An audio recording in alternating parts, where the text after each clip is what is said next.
Prokuroria e Fierit po heton ngjarjen e rëndë të ndodhur të premte në një fshat të Roskovecit ku Refit Buzi vrau prindrit e ish të dashurës dhe më pas i dha fundjetës.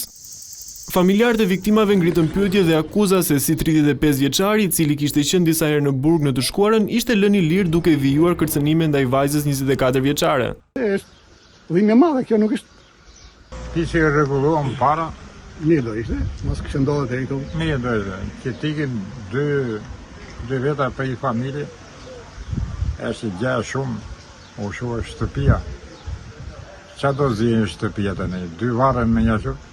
Burime pranë prokurorisë bën të ditur se po verifikohet e kaluara autorit dhe vendimet e gjyqit që nxorën atë nga burgu. Rezaf Buzi në të kaluarën e tij është dënuar 3 herë nga drejtësia, 1 herë në Angli për pastrim i produkteve të veprës penale dhe 2 herë në Shqipëri për përndjekje dhe kanosje. Ndërkohë, policia publikoi pamjet nga momenti i shpëtimit të Rosalinda Plakut, e cila mbahej peng në makinë. Fillimisht një efektiv policie që duket të jetë negociatori afrohet e mjeti dhe bisedon me Refit Buzin. Ky i fundit pranonte të dorëzoi vajzën e cila në gjendje shumë të rënduar pushoi pak qaste pas daljes nga makina.